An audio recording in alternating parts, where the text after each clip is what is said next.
Let's talk about fake Eiffel Towers. All right. I've seen 3 Eiffel Towers in my life. I saw the real one when I was 11, and I saw it again about a couple of months ago. I was in Paris. Pretty, isn't it? It's big and pretty. Very pretty. I think it's pretty. No, it's gothic. No, it's not gothic. It's dramatic. It's dramatic. Dramatic would be right. I think it's pretty because pop culture has taught me that it's pretty for my whole life. It's quite ugly. Like, objectively, it's a brown tower made of steel, iron, not sure. Anyway, so there's a whole Wikipedia page about Eiffel Tower replicas and derivatives. And there are ones that were like, well, this kind of Wikipedia page, it's a bit of a, this Wikipedia page, total scam. But because they include ones that are kind of like inspired by the Eiffel Tower. So the one at the top, just, Sam, I'm so blind. Yeah, Zoom in on no, that. sorry. This is a tricky... And scroll left. Scroll left, here we go. Watkins Right, okay. Tower, right? Watkins So this Tower. was planned to be built in Wembley, which is like Greater London. Planned in 1891. But then it wasn't finished and it was demolished in 1907.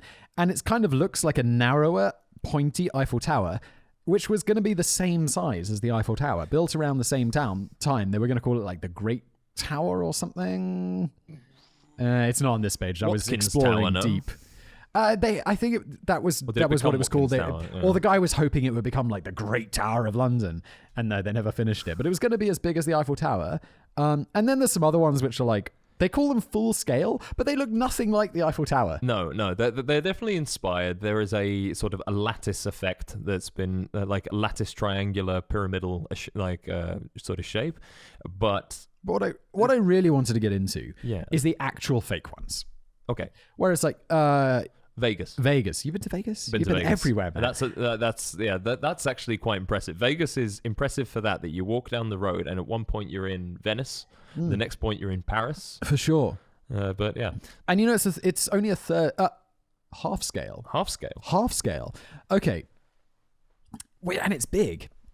So that's the second one I've seen, and you've seen that one as well. Mm-hmm. Then 2 years ago, I went to China, Oi. and I went to fake Paris, where not only have they got There it is. Shenzhen in There it China, is. it's 1/3 scale. So click on that. So it's a proper replica. I really thought it was half scale, but it's big. And I've been there, dude. When I was here, it was 40 degrees Celsius. It's like 110 Fahrenheit. It was absolutely brutal. But not only have they faked this Eiffel Tower, they faked the Champs-Élysées. There's like, it's a whole fake French city. Like, it's supposed to be Paris and whatever, and there's all these buildings and all these things, and it's like, it's really bizarre. I had some photos, but I didn't get it to work. China's big on that. In fact, all of Asia's big on that, like doing sort of fake cities and things like that. China's the big boy on China's this, the right? big boy, yeah. And I went to Thames Town, which is fake London. It's like a whole town. What's there? What's there in Thames Town? British buildings. They look British. And inside of them? Yeah. Really? Dude, You walk in, it's a pub. it's like a movie set. There's like a bit of vomit on the floor and it smells of old beer. Nah, it's too clean. China's, it's quite clean. Yeah. That's how you know you're in an authentic English pub, is the smell of ale that just can't leave the carpets. And it's broken as well, like, but in a different way to Britain. Like in Britain, I feel like the old pub would be broken and it'd be like, because the door doesn't shut right, because it's 500 years old. Yeah. And here it's just, and I also went to see a fake French chateau. And it looks, from the outside, you're like, whoa. And same with Thames Town or the fake Paris. You're like, whoa. It looks so real. But then you get up close and you start seeing all the problems. Like, it looks like it's made out of stone, but there's a big chunk missing. It's completely hollow. And inside it's just, It's polystyrene. Not polystyrene. not polystyrene. It's like a reinforced concrete or whatever. Yeah. And then I look in this hole, there's a giant ass bee's nest in there. Oh, You're God. like, yeah. But there's lots of fake Chinese stuff. bees kill you. Oh, goodness. But Well, just basically, the Eiffel Tower is not as unique as you think. There's a ton of fake ones. There's that one in Mexico. There's one in Mexico, which is 1/6 scale. But now we're getting to ones that are like, because 1/6 is a big difference between a third or a half. And these are kind of just for fun. Like, But it's actually called Eiffel Tower.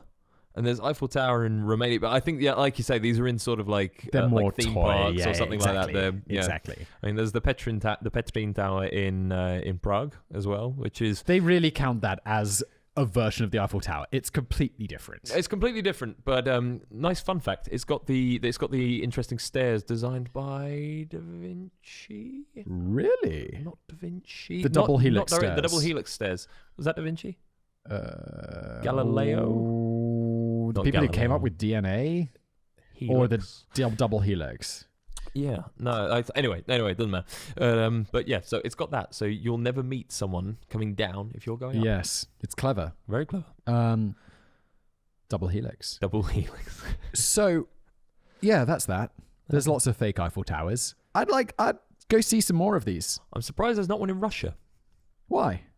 They like to do big things.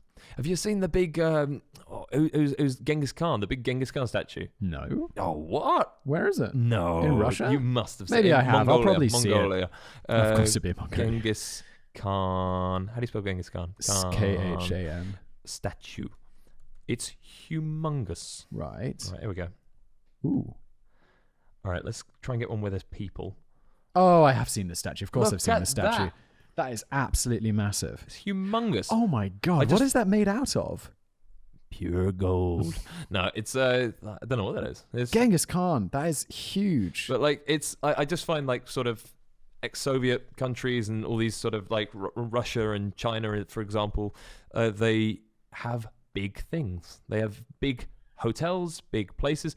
Don't do it small. They don't do it small. They go big or go home. What's up next? Well, actually, I was linked to that.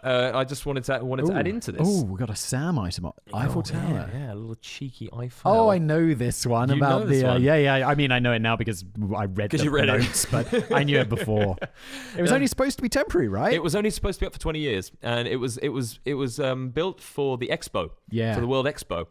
And basically, everyone hated it. Everyone thought it was really, really ugly. And They're kind of right, yeah. It is. And nice little side note. Did you know there's a little office up in the top? It was Eiffel used to have his what was his name? Gustav Eiffel used to have his little office up at the top of the Eiffel Tower. Yeah. That's cool. Up here, this is it. So that's a reconstruction, but it is actually there. So there's. I've never been up it. I went halfway up it. That's a bit half-assed, I know. It's the stupidest. Where have you been up it? No. You've been to Paris. You've seen it. Paris. I lay underneath it, got very badly burnt, fell asleep. Oh wow! And it was like you say, it was about 30 degrees, Celsius, and it was. I fell asleep for about 2 hours. My 40 degrees. I wasn't in Paris. That was when I was in the fake one. Yeah, I was it was on a school trip when I was 11. We went to Paris. Nice. And romantic. It was great. And then we went up the Eiffel Tower, but I think the school only paid for us to go up halfway because you can go to like the first. Yeah, there's the observation deck, isn't there? And I'm like, who goes halfway up the Eiffel Tower? I'm sure, like, if you asked our parents whether we could go all the way up, they'd spring for the extra €10 or whatever it is. Did you take the stairs or the lift? Took the lift. The lift. Oh, I don't think you're going to get a bunch of 11-year-olds to go up the stairs. Possibly not. But basically, what happened was that it was supposed to only be there for the expo, and it was then supposed to be up for 20 years. And Gustav Eiffel was sort of devastated that this baby of his was going to have to be torn down, and he kept trying to find ways to keep it going. So he offered it out for loads of scientific research and broadcasting and things like that. Turn it into a giant Tesla coil. Well, pretty much. And then he realized, shit, it really is going to be pulled down, and he realized the only way that he could keep it would be to stick an antenna on the top, and he put an antenna on the top, and it was such high quality. It was used for what's it called, wireless connection for the first time, and it was such good quality connection that they literally couldn't pull it down. They were like, this is the best connection we've ever had. Amazing. So, yeah, but it was just a nice little side note as to why we still have the Eiffel Tower. And of course, it's then grown into the skyscape. Now you couldn't get rid of it. And you couldn't get rid of it. That's it. It's become part of what Paris is. Yeah. So, yeah. Dude, just before we leave this one, don't close that tab. Okay. Click on that prices. I want to know how much it costs to go up the Eiffel Tower. I'm just super curious about right at the top. Prices and times on the left. I just want to know how much this costs. $50. $50. I'm not going to look. To go all the way up? Yeah, I would say €50. All right, hang on. So are we Let's say 45 all the way up. Are we saying with access to the lift? Yeah, or using walking? the lift, 45 euros up and down. Well, this makes me feel really cheap that when I went there, I didn't go up. It's 16 euros? 16 euros with a lift, 10 euros without. Oh, no, that's only to the second floor, though. 25 euros 50. To the top, 25 euros, which is not very much. Wow, it's a lot cheaper than I expected. Much cheaper than I expected. Normally when I guess, I have to say I did inflate my guess because I always assume this touristy shit's going to be way more expensive than I want.